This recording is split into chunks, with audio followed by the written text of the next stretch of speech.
Tick tock, time to rock. Good evening, good morning, good afternoon to everyone who's watching from all over the world. I'm your friendly neighborhood philosopher, and with me now is your not so friendly neighborhood philosopher, Mike Jones, aka Inspiring Philosophy. How you doing, Mike? Good. How you doing? Thanks for having Uh, me back. how you doing? How you doing? What have you been reading lately? You Oh, a seem lot like of stuff on the. you seem like a big reader. Yeah. Well, I got two books here I've been reading on the critiquing the documentary hypothesis, Huh. exploring the composition of the Pentateuch, paradigm change of Pentateuchal research. That's what I've been reading a lot lately. And we are going to go into evidence for the Exodus. This is something I haven't really studied much in the past, so this will be some good information for me as well. Before Mike starts talking, are we roughly even on our audio? I know people were pointing out that I had a problem with I was lower than Robert Spencer last time. I tried to get us about even this time, but does it sound about even? Go ahead and say something about your site IP, but really it's just for the audio purposes. Of course. So yeah, I run Inspiring Philosophy. You can check out my YouTube channel, Inspiring Philosophy.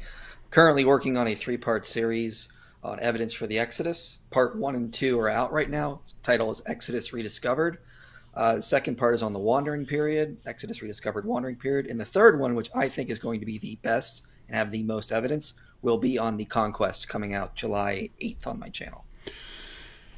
That sounds like a big old waste of time. Um, All right, so everyone, if you're not following IP's channel, you definitely want to check it out. Link is in the description box. He is.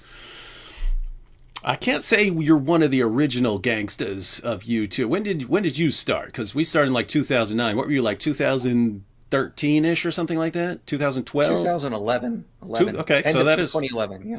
okay. So that is yeah, and then 2013 or so must have been when I started seeing your stuff. Mm-hmm. Yeah. Wait. Yeah. Now someone says turn up Mike's volume. What the All heck? right. Let No, me try that's that. not you. I can turn up your volume right here.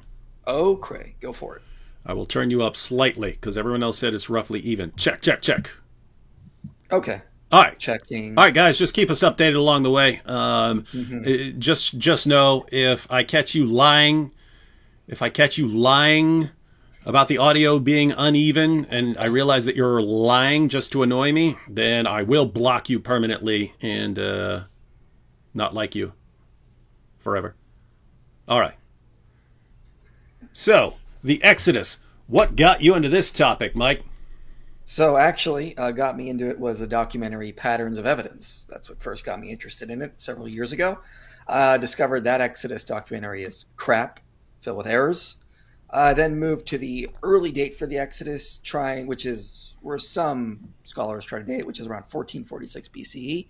Did a whole documentary on it. Then Egyptologist David Falk basically debunked it. You can check out his channel, Ancient Egypt in the Bible. He's got some great stuff. So him and I redid it, arguing for the late date, which is placing the Exodus around 1265 BCE. So I've been studying this for several years, changing my view, trying to follow the data where it leads. And it seems like the most evidence, there's a ton of evidence for the Exodus in the 13th century BC, basically arguing for the date of around 1265 and a conquest about 40 years or so after that. All right, so you've got your documentary, and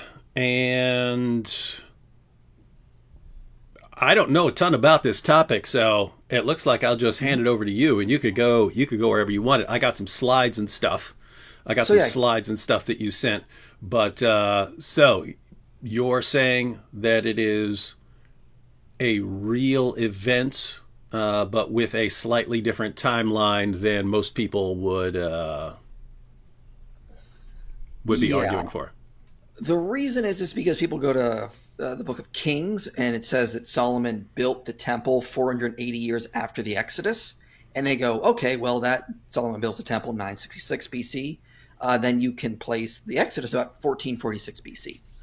The problem with that logic is that we know from the ancient Near East that temple dedications used idealized numbers.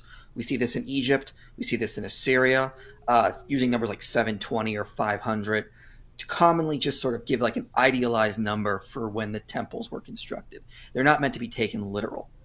What we do know is that in ancient Egypt, it says there was a city called P. Ramesses. And the book of Exodus says that the Hebrews built store cities at Pithom and Ramesses. Ramesses didn't exist until the 19th dynasty, so roughly around the time of about 1300 BCE. So that means Israel would still have to have been there to construct parts of the city. So the Egyptologists that believe there was an Exodus believe it happened after the city of P. Ramesses was built. So that places the Exodus about 1265 BCE. And that's where we see the majority of the evidence for the Exodus. We do not see evidence for an Exodus around 1446. I used to think we did, but then I was corrected on that. There is just anything that early date proponents use to try to say an Exodus happened around that date is riddled with problems. We see a ton of evidence around 1265, midway through the Ramesside period for an Exodus. And that, to me, aligns more with the biblical account because it talks about the city of Ramesses. You can simply take the dates the Bible gives you in its cultural context to realize those are idealized numbers. They're not meant to be taken literal, and we know this from studying the biblical text in its cultural context. And that that is an interesting issue that keeps coming up, especially in different areas. The idea of literary devices that people used back then that are unfamiliar to us, and therefore we sometimes don't get the point of certain passages because we don't use those literary devices anymore. And here's a good one everyone has to agree with. If you go to Exodus 4, remember it's now, if you're going to take the dates literal, that Moses was in Egypt for 40 years, then he was in Midian for 40 years, then he came back to Egypt and he was doing the Exodus and wandering period for 40 years. So he's supposed to be in Midian for 40 years. But if you read Exodus 4:20, it says, Moses took his wife and his sons and had them ride on a donkey, and they went back to the land of Egypt. So you're telling me Moses, who got married when he went to Midian, was there for 40 years, he had 2 adult sons, and he put his 2 adult sons and his wife on a donkey? Seems unlikely that would be the case. This is something James Hoffmeyer has brought up. It's more likely that his kids were still relatively young, and this is why they're able to all sit on one donkey. It's not the idea that you have 2 adult sons riding with their mother on a donkey. Why aren't they with their own families at this point? All right. So later date. What kind of evidence do you have? All right. Well, let's start with. Can you put up the first slide one, just so people can sort of see? I can, and I will. So this is a timeline. It just gives people an idea of when I'm placing the Exodus. You can sort of see this. This is how Egypt is. Actually, put up slide 2. This is the Bronze Age issues. How Canaan is divided. There we go. So this is how Egypt is divided. You have Old Kingdom. That blue area is the first intermediate period. Then the Middle Kingdom. Second intermediate period, New Kingdom. Exodus is going to happen in the New Kingdom. Most people think Joseph would have been a vizier during the second intermediate period, that little pink area right in there. So basically around that time, you have Joseph living. Israel, or Jacob, moves his family into Egypt and they settle there. Exodus opens by saying that a new pharaoh arose over Egypt that did not know Joseph. Well, we see there was a dynastic change there. The New Kingdom, or the 18th dynasty, got going. And when they took over, Avaris was the capital of the dynasty in the north, the 15th dynasty, reigning during the second intermediate period. According to the biography of Amos, the General Amos, son of Abana, when they took the city of Avaris, this was a Canaanite city, a lot of Canaanites there. When they took this city, they treated it like a foreign population and enslaved it. So it talks about him taking slaves. We know from archaeological evidence there was no mass exodus at this point. They probably kicked out the rulers of Avaris when the 18th dynasty took over, but the majority of the Canaanite population that was in and around Avaris stayed there, and they were basically serving their new overlords during the New Kingdom. So they're staying there. That correlates with Exodus 1 about a new pharaoh rising and treating the Israelites harshly. Again, no evidence of an exodus at this point. Early day proponents say an exodus happened during the reign of Amenhotep II. I used to think that it did not happen. What Manfred B-Tech, who is leading excavations on the site of Avaris, will tell you is that the site was in use up until about the Ramesside period. And then midway through, the site was abandoned. And the Ramesside dynasty used the site as a graveyard. So around the time of where I have on this timeline of the Exodus, or so around that time, we can't get an exact date or exact year, but Avaris is finally abandoned. And the Canaanite population that was there went somewhere else. We also know at this site there was no evidence of pig bones found, but it was very much a Semitic population, a lot of shepherds that had sheep and goats. B-Tech says they were not from Egypt. They came from the Sinai or further, and they were there until about midway through the Ramesside period. So you can take that down now if you want. All right. So generally what we get is Avaris has a Canaanite population. They're treated harshly. They're enslaved. They're there up until about midway through the reign of Ramesses or so, or somewhere in there. And then the site's suddenly abandoned. And after that, the Ramesside population is using the site as a graveyard. The Canaanites or the Semitic people that were there left. They went somewhere else. But that very much aligns with what we would expect if there was an Exodus. They were living at this site called Avaris, which is in the land of Goshen, according to the Bible. This would have been the city that Joseph would have been a vizier in, because this was the capital for the dynasty reigning during the second intermediate period. And so they're there until about Ramesside period, and they leave. So that's So that's your day. So, by the way, it doesn't seem like anyone's labeling these like clearly like these are the children of Israel and so on. So it's kind of looking for I guess that's what it would be called patterns of evidence in like a documentary, right? So it's not. Yeah.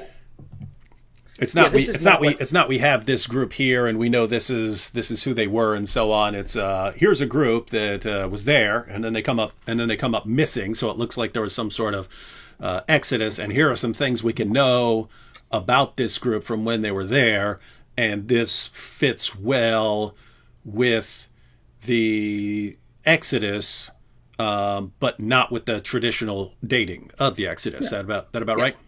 Yeah, it correlates. We don't have any inscriptions because, again, this is in the Nile Delta.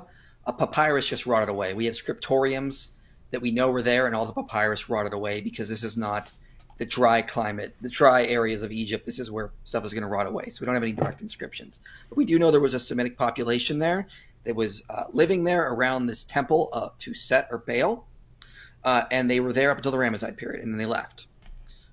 Correlating with the Exodus. Now, that doesn't prove, but it's as you suggest, it's a pattern of evidence that does align with the biblical account. All right, so is that what you got? So I got more though, but first I want to bring up a lot of people think the Bible says the Pharaoh drowned in the Red Sea. It actually doesn't. If you read Exodus 14, it talks about how the Pharaoh the army was chasing after the children of Israel. Mm-hmm. It says and then it says they followed him to the sea, but it says then their wheels were getting clogged. So it says the chariot wheels were getting clogged, and they said that, and then the Egyptians said, "Let us flee from before Israel, for the Lord fights for them against the Egyptians." So it was an indication that the Egyptians started chasing them into the Red Sea, and then they turned and started running. The Bible never says the Pharaoh drowned in the Red Sea. Even super conservative scholars like Douglas Petrovich will admit this. He is like as conservative as you get, like very fringe. He says, yeah, the Bible doesn't say the Pharaoh drowned in the Red Sea. James Hoffmeyer, Kenneth Kitchen, David Falk, they'll all say, yeah, the Bible doesn't say the Pharaoh drowned in the Red Sea, which fits with the data we see from the Ramesside period, because Ramesses II did not drown in the Red Sea. He lived well past the Exodus point and died in his old age.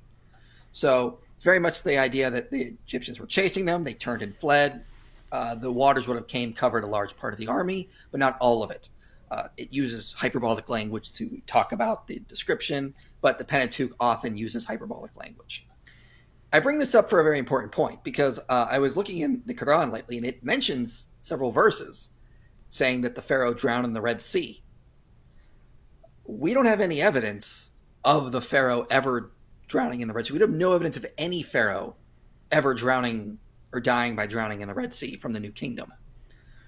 So, which is interesting, though, is what the Bible leaves out, the Pharaoh drowning in the Red Sea, the Quran adds in, and it becomes an error in that sense, because evidence we have from Egypt that any Pharaoh died by drowning in the Red Sea.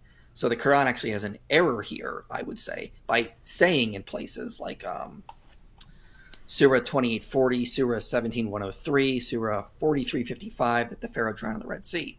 So the Bible, interestingly enough, aligns with the evidence we have from Egypt about Ramesses reigning past, but the Quran says that the Pharaoh should have drowned in the Red Sea.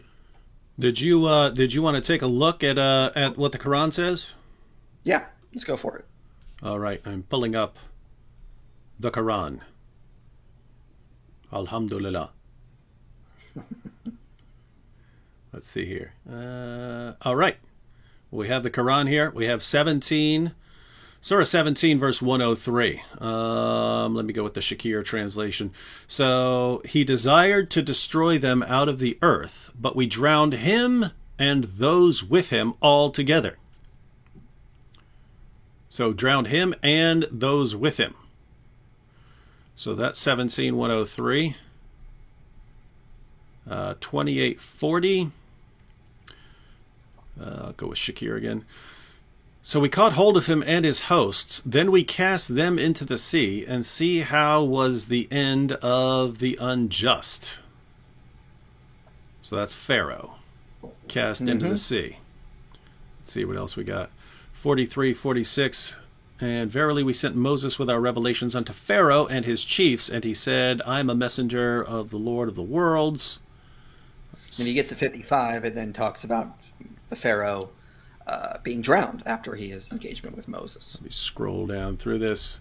So Moses and Pharaoh, Moses and Pharaoh, Moses and Pharaoh, Moses and Pharaoh, down to 55.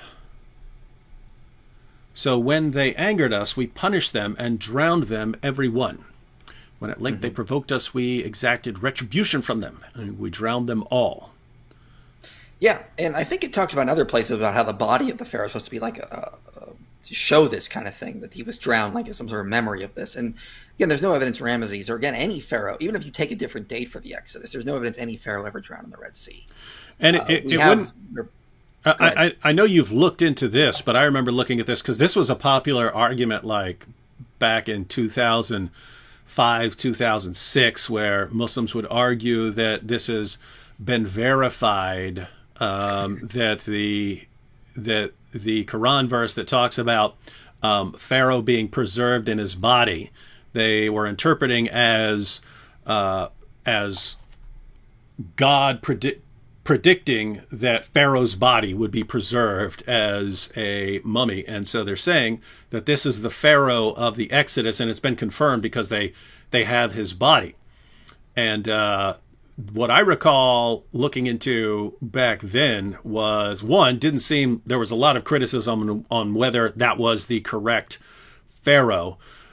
Two, the prophecy even is ambiguous. It almost sounds like a contradiction, because what it doesn't say Allah will save your body. It says Allah will preserve you in your body. So it makes it look there like it's contradicting other Quran passages and saying that Pharaoh's actually going to survive. So Allah was going to kill him, but he changes his mind and is going to save him. And then apart from that, the Pharaoh's body that they were pointing to, there's no way that guy was rushing out and going into the Dead Sea, because he had all sorts of, they've examined the mummy, and this dude had all sorts of medical problems and would not have been, put it this way, he didn't die from rushing into the Red Sea.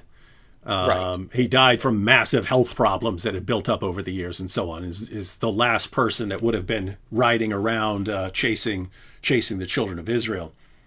Yeah, I mean, and what's interesting is the Bible never says the Pharaoh drowned, and very, very conservative scholars will admit that, but the Quran is very explicit that he did in those passages. So again, what is aligning with the archaeological data here? It's not the Quran, if that's what they mean. So this is actually a problem. But if you want, getting back to the data, we can start talking about the conquest, because this is where a lot of the data really is. There's a lot of interesting data. one second before we get into that. So the conquest. We have from the goat Mario here. He says Aaron Ra has already debunked all of this. And as you know, Mike, when someone says that something has been debunked, by golly, it's been debunked. And it's not just like there are people who will say whenever their guy has responded, they'll say, you've been refuted because he said something in response to it. And so do you agree or not? Why are you sharing this when you've already been completely debunked by Aaron Ra? I would really, really love to see what he's done. I have not seen the video, but good luck. Because I'm going to cite data here that just came out within a year or so. Very new stuff. So I would highly doubt, I don't think he's anything recently on it, and I highly doubt he has mentioned the data that I'm about to cover. Right. Well, we'll have to leave it up in the air for now as to whether Aaron Ra has debunked all of this. Hey, then we have Black Angel here who says, whenever I listen to Inspiring Philosophy, I have the urge to make him a tea with honey. Okay. Appreciate that. Thank you. That's for your throat. Yeah. So you stop sounding like a kid. Oh yeah, I know. Bad problems. Mike Lacona and I have the same issue. What the heck? Hey, we're live, dude. Hello, we're live. I'm looking for Bukhari. Bukhari's right there, man. You see how these atheists are, man? You let one of these atheists into your house, and he just comes up and ruins your recording. What is this anyway? What are you doing there, man? It's a guy who's like 1,000 times smarter than both of us. So, I'm an atheist. Nice. Why are you not reading my comments, man? I see your comment right there. I already solved this problem, but I didn't see what you said earlier, so I don't even know what problem you're talking about. All the problems. All the problems. All right. Well, that was rude and just shows you the problem with atheists lacking morality. Mm-hmm. All right. On to the conquest. Right. So, let's talk about Jericho. Because the moment anyone mentions the conquest, an atheist or a skeptic will immediately bring up Jericho. There is no evidence Jericho was destroyed during Joshua's conquest. So some history here. When John Garstang first excavated the site, he found the destruction there and dated it to around 1400 BC, which made a lot of early date proponents excited. They were like, great, this confirms the early date. Then Kathleen Kenyon went to the site and she said, no, based on dating methods, this destruction happened in 1550 BC. So long before the early date of the Exodus or the late date for the Exodus and conquest, long before that. Early date proponents have tried to say Kenyon is wrong with little success. Scholars like Bryant Wood have tried very hard to argue that destruction should move to 1400. With little success, the overwhelming majority of archaeologists agree that's a 1550 destruction.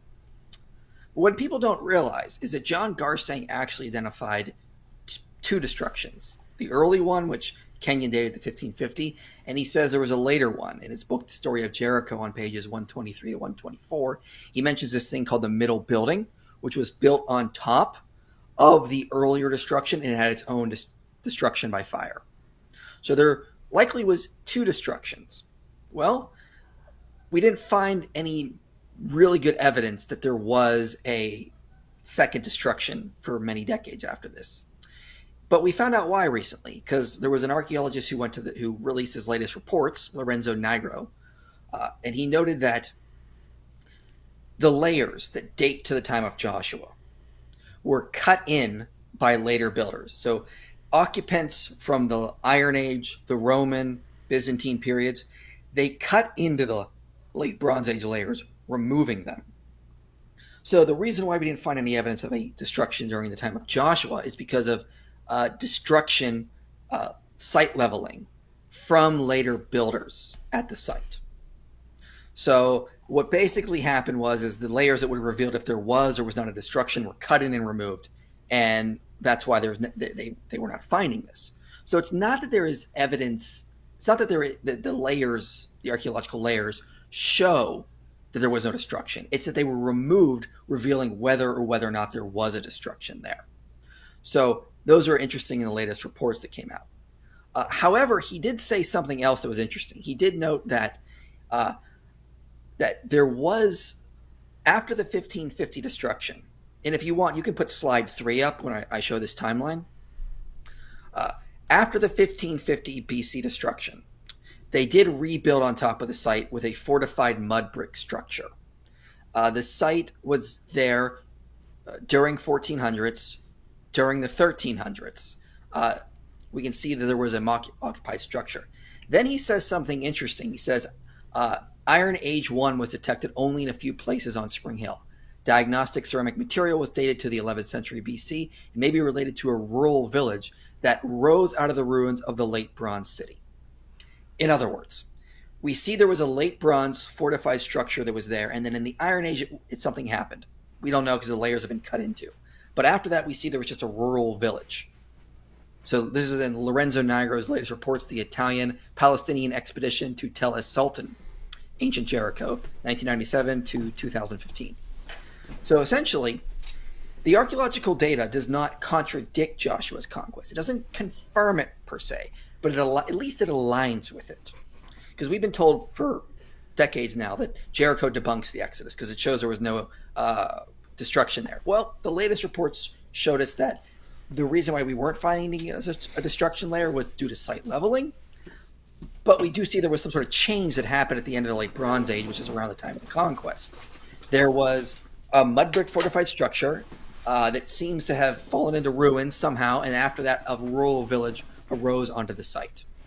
So, despite what the skeptics say, Jericho does seem to align with the biblical account, although more data needs to come out. We need to figure out if we can dig in other areas around the site to find those missing layers that later builders cut into. But that's what the latest evidence shows. It doesn't actually debunk the biblical account. It can align with it quite nicely. And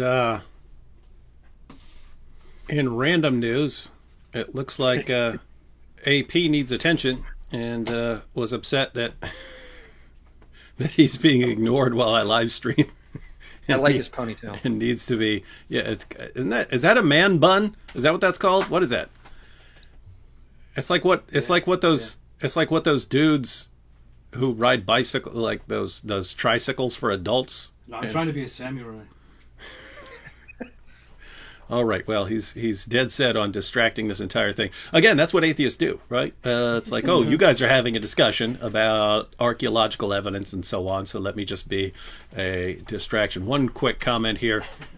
Bish TV Worldwide says, David, I pray to you to be Muslim.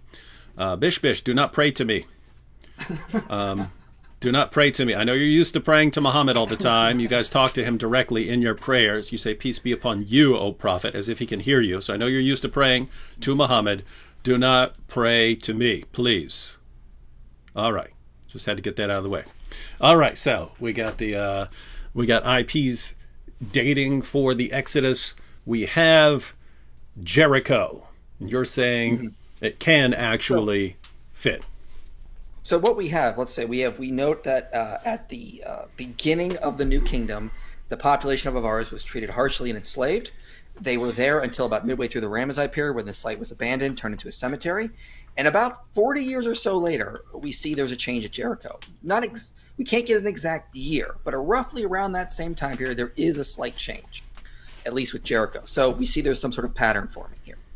Let's also talk about the site of Hazor. Hazor is Joshua is very specific that when they said they attacked the Northern Coalition, the only city they burned was Hazor. All the other cities they took as plunder, according to the book of Joshua. They did not burn rampant through Canaan. Okay, they burned Jericho, Ai, and Hazor. Hazor very much aligns with the biblical account, like very much. Because we do see around this exact time that Hazor was burned by fire. It was definitely burned. Excavations have revealed this over and over again. For example, Amon ben Tor will say, a fierce conflagration marked the end of the Canaanite Hazor. Across the site, a thick layer of ashes and charred wood in places 3 feet deep attests to the intensity of the blaze in the northern Galilee city. So there was a fiery destruction of Hazor at this exact same time, dating to sometime between 1250 BC and 1200 BC. So around the time we would expect Joshua to be there. One of the things they find interesting also at this site is that the idols were mutilated in similar fashion to what we see in terms of later Israelite customs of mutilating idols. So the idols at Hazor were mutilated. They were destroyed by the invaders, similar to how the Israelites would mutilate idols in later periods. So Amon Ben Tor again talks about whoever burned the cities also deliberately destroyed statuary in the palace. Among the ashes, we discovered the largest Canaanite statue of a human form ever found in Israel. The head and hands of this statue and of several others were missing, apparently cut off by the city's conquerors. So we have a fiery destruction around the same time of Joshua that's said to be there. And the idols are destroyed in a very similar way to what the Israelite fashion was. This is going off on a tangent here. But Frank the Christian asks, inspiring philosophy, are man buns pagan? Absolutely, they're pagan. AP. Man buns are so pagan. You know, I think pagans definitely had hair, and if you have hair, that's pagan. So you got to be careful with that. So just to be clear, Christmas not pagan, Easter not pagan, man buns pagan. Absolutely. All right. You all heard it here. Get rid of it, man. So. Now he's trying on my various props. My goodness, whole show ruined thanks to letting an atheist into my house. So. All right. So we've covered 3 issues. Well, what's next? There's even more. I mean, there is so much evidence. We're not going to have time to cover it all. And it's all fitting. It's all fitting in this general time frame. It all does, yeah. My documentary coming out on July 8th on the conquest will cover all of this and more. I have a lot of internal evidence I can use from the book of Joshua to also support the Exodus and conquest. But archaeologically speaking, we have more sites, like the Mount Ebal site. Joshua was commanded to build an altar to God on Mount Ebal. Well, Adam Zertal, who excavated the site, did find an altar up there. He said a big, large structure that he called an burnt offering altar. There was a ramp leading up to it, and he dated it to around 1225 BCE. Early day proponents now are trying really hard to say that could date to 1400, but I can find nothing in the actual archaeological reports from Zertal or the archaeologists currently there that suggests it could ever be moved that far back. The earliest you can get it is around 1225 BC. It cannot go back any further, but we do have this altar being built on Mount Ebal corresponding to the book of Joshua as well. So we see that was also happening. Also, interestingly enough, the site of Shiloh is resettled at this point.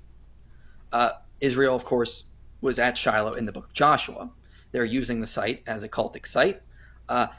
We see Israel Finkelstein, who is very skeptical of the Exodus, admits they were there, and he even attributes it to very much to Israelite activity. So to quote from Israel Finkelstein in the Anchor Bible Dictionary, pages 1069 to 1072. The excavation results shed light on several aspects concerning the role of Shiloh in the Israelite settlement process. First, it is now clear that in the beginning of the Iron Age, Shiloh was the outstanding candidate. What the heck? To become this. Stop it, AP. Sorry, gosh. It's like a little kid needs attention. We're talking about... My goodness. All right, go where you... So, go ahead. Was the outstanding candidate to become the sacred center of the hill country population. So since it was an ancient cultic site that now stood deserted in an area with only a sparse Canaanite population and a high concentration of Israelite sites. So around the same time as the conquest, we see Shiloh is resettled and is used as a cultic site that has distinct Israelite features at this point. It does not have the distinct Israelite features prior to this. In fact, the Canaanites during the Late Bronze Age started to abandon the site and became out of use until beginning of Iron Age, around the same time as the conquest. We see this site is now being resettled. So we have Avaris abandoned about around 1265 BCE. Conquest, about 40 years later, Jericho changes, Hazor is burned, the Mount Ebal site is built, Shiloh is resettled. So we're seeing a pretty clear pattern here. There definitely is some evidence that corresponds to what we read in the Pentateuch in the book of Joshua.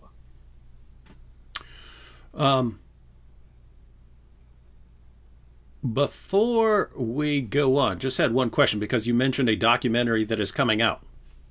Mm-hmm. But you have on your channel, you have Exodus Rediscovered. That was posted 3 months ago. You have Exodus Rediscovered, the Wandering Period. Mm-hmm. So are these like different installments? Then you have the biblical, then you had no, that was a live stream, the biblical Exodus answering objections. Mm-hmm. So what's the,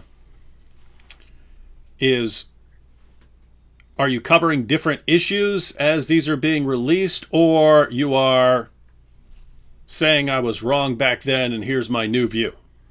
No, this is all new stuff. The first one, Exodus Rediscovered, is just the evidence for the Exodus from Egypt. Mm-hmm. The Wandering Period is about evidence for Israel's time in the desert when they're during their wandering period. And then the final video will be evidence specifically for the conquest. So we're going to start with going over Joshua, the site of Ai, Hazor, Abal, Shiloh, many other aspects as well. So that'll come out on July 8th. And so it's a 3-part series dividing up the Exodus into the 3 stages of their journey. What about even earlier stuff? So you can go back a year ago to Israel and Egypt, biblical archaeology. Yeah, that's stuff for evidence of possible correlations for the account of Joseph. Not a lot, because that period of Egypt is very limited and fragmented. We don't have a lot of data from that period, but there are some interesting correlations. I also have a video up on Abraham showing that he likely lived during the Middle Bronze period. Stuff like that as well. So, but the Exodus is where I'm now focusing on, in conquest as well. Right. The floor is yours, sir, to continue. All right. So people really want to know. So let's think about this. So as I said earlier, when Avaris was abandoned during the Ramesside period, where did they go? Okay. We cannot prove they went to Canaan. We can only show correlations. But what we do see in Canaan about the beginning of the Iron Age, there is a population explosion that happens. So, for example, William Deaver, who does not believe in an Exodus, he talks about there are new Israelite sites that just pop up. He says the new Israelite settlements are almost all founded de novo, not on the ruins of destroyed late Bronze Age sites, but in sparsely populated hill country extending from Upper and Lower Galilee into the hills of Samaria, Judah, southward, and into the Negev. So we have this huge population increase. Kenneth Kitchen talks about how in some areas we saw roughly a dozen sites in the late Bronze Age. Moving into the Iron Age, we see 131 sites.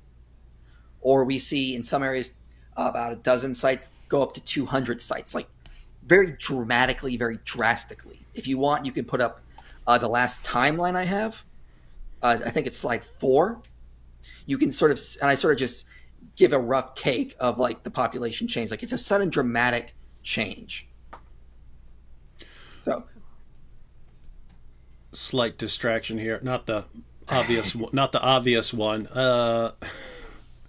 Safraz Hussein says, Devad would accept Islam.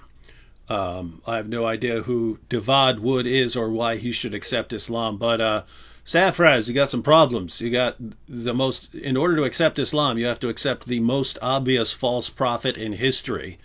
I mean, every criterion you could come up with of how a person could show that he's a false prophet, Muhammad meets the criterion more than anyone else in history. I'm not joking when I say most obvious false prophet in history.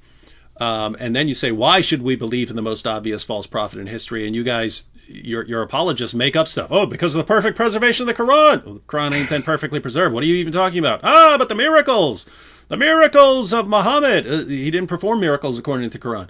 But the scientific miracles. You mean the book that says that the sun sets in a muddy pool and you can, go there and there are people who live there and what are you talking about? So I'm sorry. No one is going to accept Islam just because you say that we all need to accept the most obvious false prophet in history. I would believe that this guy's a prophet right here. I would believe that this guy's a prophet before I would believe that Muhammad's a prophet. I am. All right. I apologize. We have interruptions coming from every direction now, like literally in the room with me. But They're perfectly fine. So can you pull up the chart of slide 4, I think it is? The chart? Or the timeline, slide 4.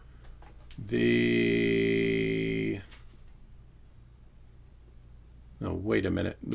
Slide 5 is the map. Let's just see what these are. Slide 4 is that's more of your timeline. Okay, that's the one you want? Yeah. Okay. So yeah, you can see, basically I'm just giving a rough idea of what sort of happened so right around the time of the conquest, there was a huge population explosion in Canaan. So for the book Archaeology of the Land of the Bible by A. Mazar says intense archaeological surfaces revealed an entirely new settlement pattern in Iron Age 1. Hundreds of new small sites were inhabited in the mountainous areas of the upper and lower Galilee, in the hills of Samaria, and Ephraim, and in Benjamin, and in the northern Negev, and in parts of central and northern Transjordan. Much of this activity can be related to Israelite tribes. So they're basically saying that roughly around this time, huge population explosion, new sites everywhere. You can put up the next slide if you want, and this comes from William Dever's book. He's skeptical that these people came from Egypt, but you can see these are all new sites that just sort of are appearing in Canaan around the same time that we would expect Joshua's conquest. Just to be clear, so these are sites with people that are springing up that people would grant, hey, yes, you're having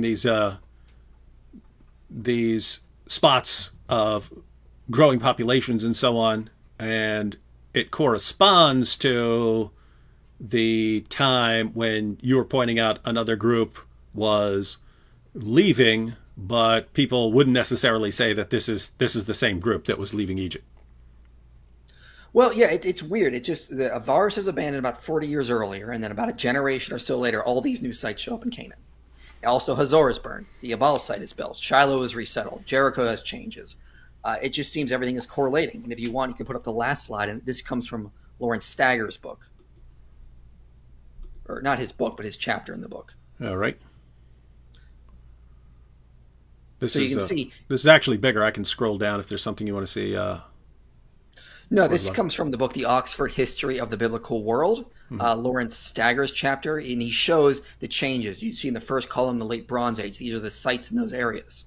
Very little. All of a sudden, Iron Age. Look, some sites are quadrupling, quintupling, dozens of just new sites, new population. Where did all these people come from?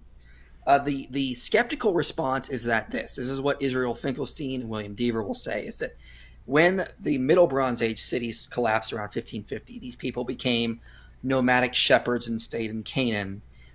They were just sort of there and being archaeologically invisible, and then they became Israel and resettled in the hill country, creating these new sites. That seems ad hoc, a little unlikely. This is just a huge amount of people. And so Kenneth Kitchen, in his book On the Reliability of the Old Testament, responds to them saying this just seems more likely this is about an influx of outsiders coming in. We also know during the Late Bronze Age, Egyptian pharaohs like Tutmosis III, Amenhotep II were depleting Canaan of its population, taking them back to serve as slaves in Egypt. So we know that a lot of people were taken back to Egypt. And what does the Exodus say? It says a mixed multitude went up with Israel. So it could have been a bunch of other Semitic people groups going back to Canaan during the Exodus. But we see this huge population explosion around the time of Joshua's conquest. It's possible that all these new sites come from Canaanites that were living as nomadic shepherds and were entirely invisible, and they just decided to settle, make all these new sites. It just seems far more likely that what's actually happening is an influx of outsiders invading, coming in and making these new sites. And of course, that aligns with the book of Joshua, the Exodus, this idea that there was these people that came in from the outside. And it seems to fit with a pattern we can see of evidence. We see that Avaris was abandoned. That site had no pig bones. 40 years later, all these new sites are popping up. Guess what? None of these new Iron Age 1 sites had pig bones. And so it's kind of like because you don't have a lot of the direct evidence or inscriptions or sources outside the Bible for a lot of the details. It's like archaeology. It's kind of like a mystery and trying to, you know what I mean? Trying to solve the mystery and fit and see what actually fits. And so your point is that actually fits. Well, yeah, and we do have an inscription that mentions Israel and Canaan at this point. The Merneptah stela that dates to 1208 BC says Israel is in Canaan at this point. So we know they were there present around this time. So if we know they were there, they're already a very likely candidate for the destruction of Hazor, the Ebal site, the Shiloh resettlement, the changes at Jericho. The Merneptah stele directly says they're there in 1208 BC. So they're already known as like a group of people there at that point. We don't ever see them mentioned in any sort of inscription prior to this. So there is no mentioning of them, despite people's misuse of the Berlin stele. There is no mentioning of them prior to this point. They are not there until the first inscription of Israel is 1208 BC in the Merneptah stele, saying they're in Canaan. So we already have Egypt attesting Israel is there. So we don't have to. So why would we come up with alternative explanations to explain why Hazor was destroyed? Changes at Jericho, the Ebal site, the population explosion, when Egypt is already telling us that Israel was there. I have no idea why so many people from so many directions are trying to distract everything. David Wood, please don't retire. Don't let the Momo circus continue unchallenged. Guys, have you ever heard me say one word about retiring? No. You've heard me say no. Quit reading titles of videos and not paying attention to anything I say in the video and then responding based on the title of a video that you didn't watch. One more here. Rum Runner. No, God. Rum Runner. This is what? He says, now this is funny because I mean this is a common Muslim response when they're desperate to show that Jesus was violent too. Notice when you point out that Muhammad had sex with a little girl, but Mary was young too. They try to turn everyone into pedophiles in order to defend one pedophile. And then when you point out Muhammad called for the violent subjugation of the world and told everyone to go around slaughtering people in his name, then what do? And instead of defending him, they try to make Jesus sound the same. And this is one of the main ones. But the guy's channel's name is Rum Runner. And it's not an Islamic channel. So I don't know if this guy absorbed the same stupid arguments and so on. I hate to do this, IP, but I do love exposing a lot of nonsense. So let me just scan this real quick, take a quick look at the passage here. So what our friend Rum Runner is pointing out is, if you go right down here and you ignore all the rest of the whole passage, but as for these enemies of mine who did not want me to reign over them, bring them here and slaughter them before me. You see there? That's Jesus saying, but as for these enemies of mine who did not want me to reign over them, bring them here and slaughter them before me. You see, it's Jesus telling his followers to go on a killing spree. But now I'm confused. Why didn't Peter and John and James, why didn't they go on a killing spree right after Jesus commanded them this? Oh, because it's a story. Now look, it's a parable. Now look, we just go back. Look what happens when we actually read things in context. Here we go to verse 11. As they heard these things, he proceeded to tell a parable because he was near to Jerusalem. Look at verse 12. He said, therefore, a nobleman went into a far country to receive for himself a kingdom and then return. Calling 10 of his servants, he gave them 10 minas and said to them, engage in business until I come. And then so he leaves. He eventually comes back, finds out that some people have rebelled against them. And then the king, the nobleman in this story, at the end of it says, but as for these enemies of mine who did not want me to reign over them, bring them here and slaughter them before me. So following this logic, since I just read this story, you could quote me and say, but here's David saying, but as for these enemies of mine who do not want me to reign over them, bring them here and slaughter them before me, because I said it while telling a story. Mm-hmm. This is just amazing stuff, man. This is amazing stuff. You can literally be telling a story and say, hey, this character in my story says this, and then you see, you said it. And what's funny is you expect stupid people to use this, right? Because I mean, you actually have to be, you have to be stupid or very poorly informed or deceptive. Those are the options if you're using this. But keep in mind, people like Ahmed Deedat and Zakir Naik are the ones who use this and popularize it, right? So these are Islam's most popular apologists, completely distorting and misrepresenting the words of Jesus in order to deflect attention from Muhammad. What a religion, man. What a religion. All right. Yeah, it's whataboutism. It's whataboutism. It doesn't actually make us like Muhammad anymore. It just reminds us, oh yeah, he's a bad guy. You keep comparing him to all these bad things you think happened. Like, that doesn't help. And it's funny. I mean, like, so you have whataboutism when it's correct, right? You say, but what about this other thing that is correct? When it's Muhammad ordering his followers to violently subjugate the world, and you say, but what about Jesus saying right? And he doesn't say it. It's like, yeah. Oh, Muhammad had sex with a 9-year-old girl, but what about Joseph and Mary? And then it's wrong. And then it's my goodness, what a religion, man. What a religion. All right, back to you. So briefly cover what we kind of got here. So again, this is only scratching the surface. I'm going to go through 19 archaeological data points in the full 3-part series that I'll cover in the conquest, plus over roughly 30 points of internal evidence confirming the Exodus conquest. But what we argue here tonight is that we can see that the population of Avaris, which was in what the Bible calls the land of Goshen, was enslaved after a dynasty change. They were there till about the Ramesside period. Their site had no evidence of pig bones. The site was abandoned around the time of Ramesses. About a generation or so later in Canaan, there's a change at Jericho. The Abal site has been settled. Shiloh has been resettled. Hazor is destroyed. We see a population explosion. And Egypt admits in the Merneptah Stele Israel is present there in Canaan. My question is this: why posit a different theory for Israel's origin than what they're telling us in their own ancient texts, when so much evidence is already aligning as it is? Why are we going to posit that, oh no, there was no Exodus, they just made it up? Because now you got to explain why they would make up the book of the Exodus and come up with alternative explanations for why Hazor was burned or why this population explosion has happened. You're multiplying entities beyond necessity. It seems we can explain this pattern of evidence we have found with an Exodus account, which is what Israel told us. We don't have to come up with different explanations here. So it just seems it's like a simpler explanation.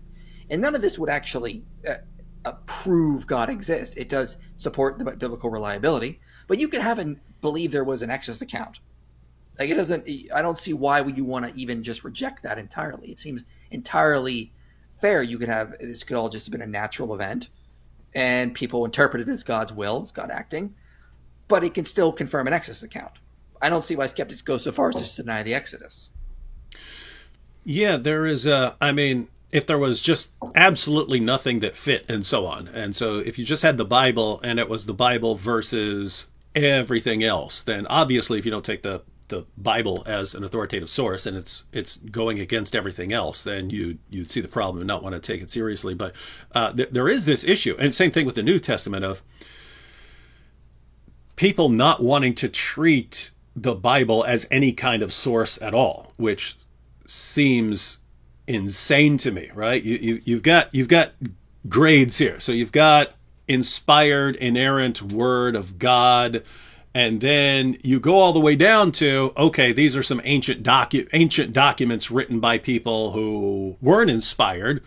Well, I mean, like, I don't believe the Quran was inspired. I still believe you can learn all sorts of stuff about the beliefs of the people at the time and learn all kinds of things about what was going on because it's an old source.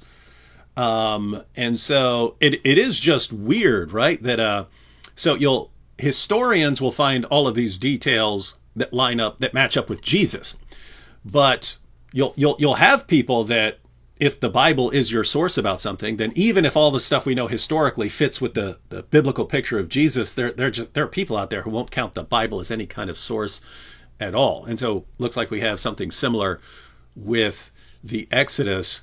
So the question you asked was, why are you not, if you've got all these details and they fit with this picture, and then you've got this book which is tying everything together and telling you how this happened, why is that just being automatically discounted and saying this has nothing to do with our picture? Here are the things that we know from outside the Bible. Wait, did you say you have grapes?